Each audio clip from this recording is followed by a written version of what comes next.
Hola, bienvenidos a la segunda parte de la administración de proyectos.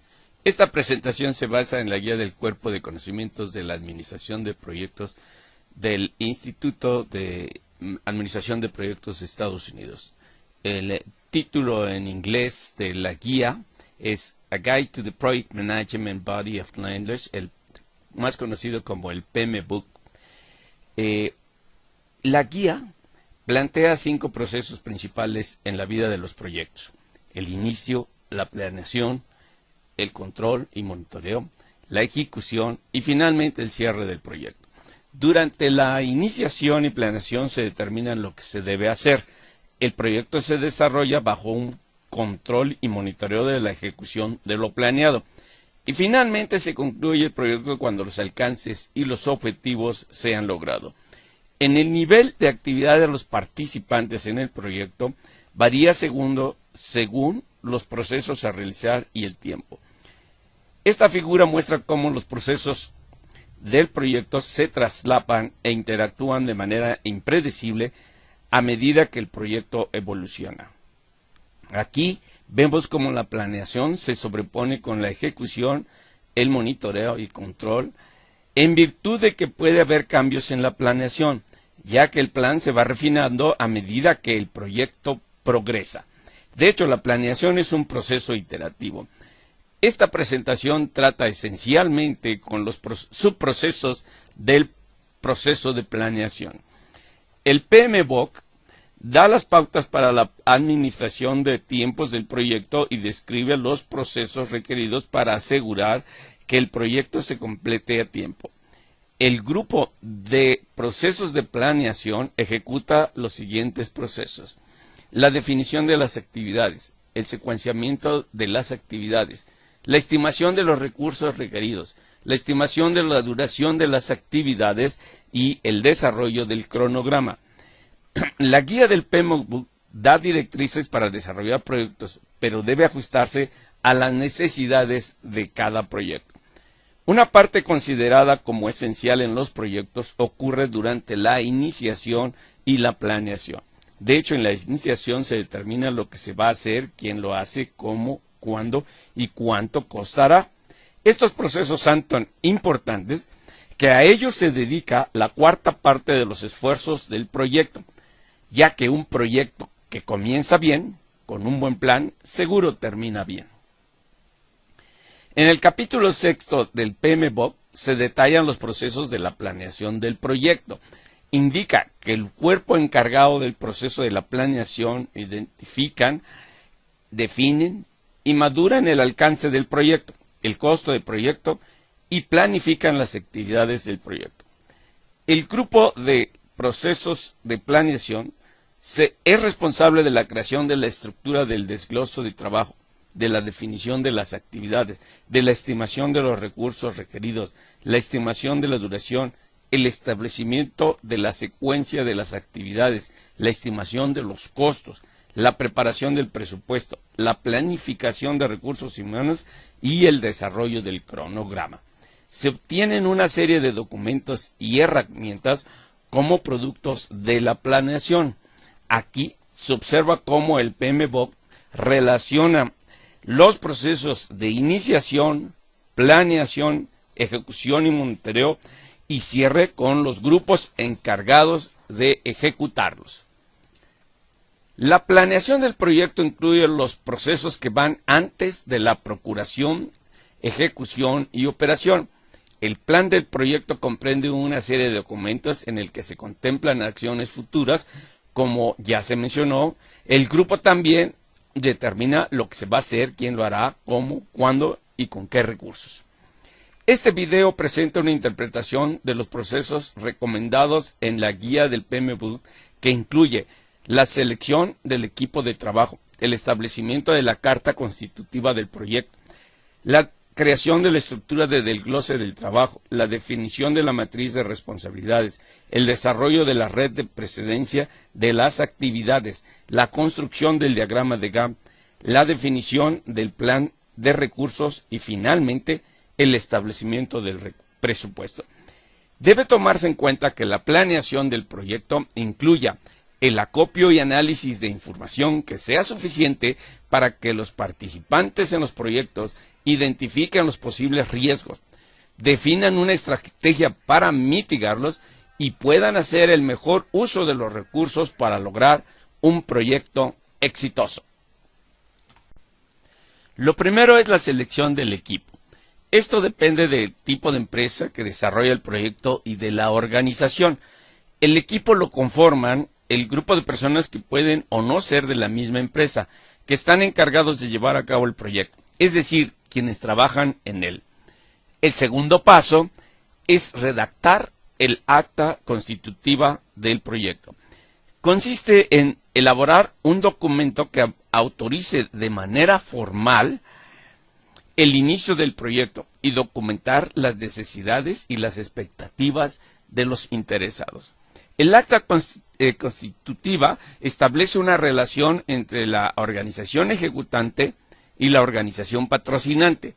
Se designa en ese entonces la administración del proyecto, quien es responsable de coordinar el proyecto y liderar el equipo para cumplir con los objetivos del mismo.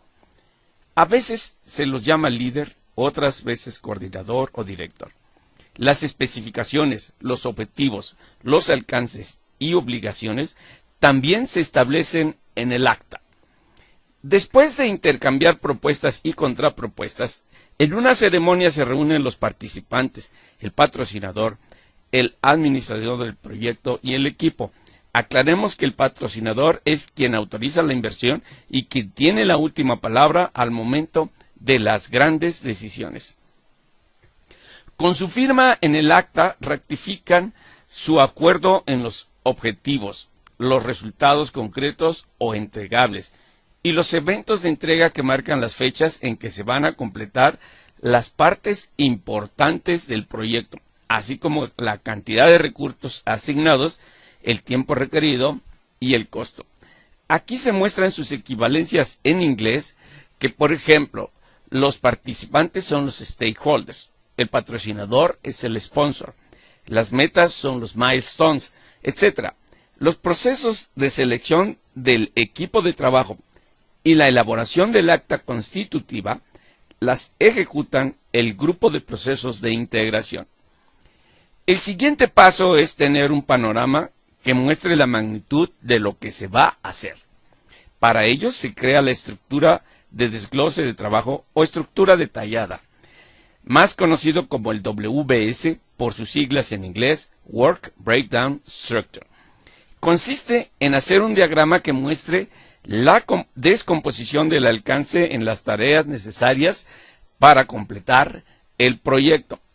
La estructura de desglose de trabajo es un diagrama de cajas que en forma jerárquica muestra el producto final y productos intermedios, así como la forma en que se realiza por una subdivisión de trabajo. El WBS es muy útil, ya que cuando el trabajo se desmenuza en sus componentes, es más fácil entender por qué se requieren los recursos y cómo se debe proceder. En el diagrama del WBS se asocia a cada caja un resultado entregable que puede ser un producto, una obra, un documento, un software, etc., los cuales se realizan a través de paquetes de trabajos tratando que sean independientes unos de otros. Empieza con el objetivo final y sucesivamente desglosa los entregables. Aclaremos que los paquetes de trabajo son la serie de tareas que deben hacerse en conjunto para lograr un entregable único.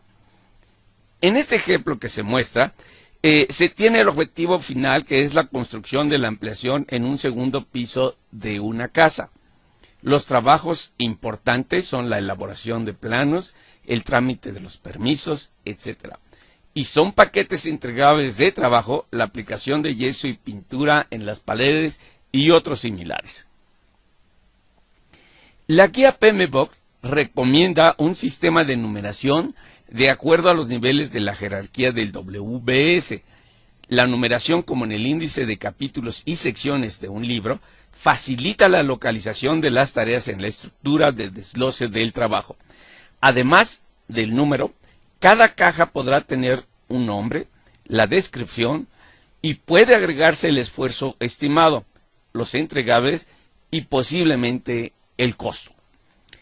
Si la subdivisión se hace con pocas tareas de obras muy grandes, se puede escapar detalles que dificulten el control y monitoreo del proyecto. Por el contrario, si la subdivisión del WBS es en muchas tareas pequeñas, facilita la planeación y la calendarización, pero puede dar origen a una supervisión excesiva e innecesaria. Cuando se crea un WBS por primera vez, no suele tenerse una idea clara de cómo definir los componentes en los niveles, o estimar los tiempos para completar las actividades, o asignar responsabilidades a las actividades, así como no saber calcular el costo de las actividades. Esto se va aprendiendo con la práctica. De hecho, hacer un plan es un proceso, ya que en él se plasma la extensión, la intención de acciones futuras. Durante la ejecución del proyecto, la referencia a la estructura de desglose del proyecto es obligada para constatar que el proyecto cumple con los productos a entregar según lo acordado. Una vez aclarado lo que se tiene que hacer, el siguiente paso es establecer quién lo hace. En su proceso para identificar y documentar los roles dentro del proyecto, las responsabilidades y las relaciones de comunicación se plasman en la matriz de responsabilidades. La matriz de responsabilidades es una tabla que define los roles de los participantes en las columnas y atribuye las responsabilidades en las celdas para cada una de las actividades o productos en las filas relacionadas con el WBS. En este ejemplo se ilustra los roles de los participantes del proyecto para una ampliación de una sección de una planta química. Se observa que el líder participa como responsable durante todo el proceso. Un punto a destacar es que el líder puede delegar autoridad sobre la ejecución de algunos procesos, pero no la responsabilidad de que salgan bien. Ya que se definió lo que se va a hacer y quién lo ejecuta, el siguiente paso es definir cómo se va a hacer. Con la información del WBS se construye el diagrama de la red de actividades. Existen dos métodos para representar de modo visual la secuencia de actividades. El diagrama de flechas, en el cual se etiquetan las flechas con los nombres dados a las actividades y dentro de los círculos van los números de precedencia de las actividades. El otro diagrama es el de precedencias. Ambos definen el secuenciamiento de las actividades. Más bien muestran cómo se conectan los paquetes de trabajo del WBS. La mayor utilidad del diagrama o de los diagramas es determinar la ruta crítica que contiene a las actividades en las que cualquier retraso en una actividad retrasa a todo el proyecto. Estas actividades son las que mayor atención requieren. Se recomienda hacer una lista con la descripción de las actividades según la secuenciación de las actividades, las dependencias que se presentan y los tiempos de duración. Las dependencias entre las tareas devienen de su relación lógica, como se muestra en este ejemplo, para el lanzamiento de un producto mejorado. En el diagrama de precedencias se incluye mayor información que el diagrama de flechas, por ejemplo, la fecha más temprana en que puede comenzar la tarea, o la fecha más tardía en la que se puede terminar. La mayor utilidad del diagrama o los diagramas es determinar la ruta crítica que contiene a las actividades en las que cualquier retraso en una actividad retrasa a todo el proyecto. Estas actividades son las que mayor atención requieren. Es común que a estos diagramas se les denote como CPM por sus siglas en inglés, Critical Path Method. Si se aplica la guía del PMBOK como se ha descrito, entonces ya se sabe lo que se va a hacer, quién lo hace, y una vez definidas las actividades, sus tiempos de duración y el orden en que se han de ejecutar, se hace un cronograma. Una herramienta útil para la calendarización es el diagrama de Gantt. Es básicamente una tabla con las actividades en las hileras y las duraciones en las columnas, que definen la línea del tiempo del diagrama. Representa un cronograma del proyecto, en inglés Project Schedule. Permite ver las actividades realizadas y comparar el trabajo planificado versus el trabajo realizado. En este ejemplo se muestra el cronograma para la ampliación de un segundo piso en una casa habitación. Pues bien, ya sabemos qué hacer, quién lo hará, cómo y cuándo. El PMBOK nos indica que un buen plan debe contener la asignación de los recursos necesarios para completar las actividades del proyecto. Esto significa asignar a cada paquete del trabajo del WBS las horas hombres y el dinero necesario. Por ejemplo, el registro del valor estimado del costo de las horas hombres requeridas para la construcción, como se muestra en este histograma. La definición del presupuesto global se hace después de conocer los costos en mano de obra, los gastos en material, las posibles inversiones en equipo, etc. Normalmente se reportan en gráficas de costo o % de avance acumulados contra el tiempo. Se obtiene lo que se conoce como una curva S por su forma. Puesto que no todo sale exactamente como se planea, debe tenerse mucho cuidado en considerar todos los subprocesos de la planeación y prevenir sorpresas desagradables para lograr los alcances en el tiempo requerido y sin rebasar el presupuesto. Cada líder de proyecto ha de usar sus propios criterios para aplicar la guía del PMBOK como mejor le convenga. La gran ventaja de ajustarse a la guía de PMBOK es que no se tiene que improvisar en cada nuevo proyecto. Hasta aquí se han presentado los conceptos, las herramientas y los procedimientos de los procesos de planeación dentro del área de conocimientos de la administración de tiempos del proyecto, para determinar lo que se va a hacer, quién lo hace, cómo, cuándo y cuánto costará. En el siguiente video se presentarán de manera más detallada la construcción de la estructura de desglose del trabajo, del diagrama de redes de actividades y la construcción del diagrama de Gantt.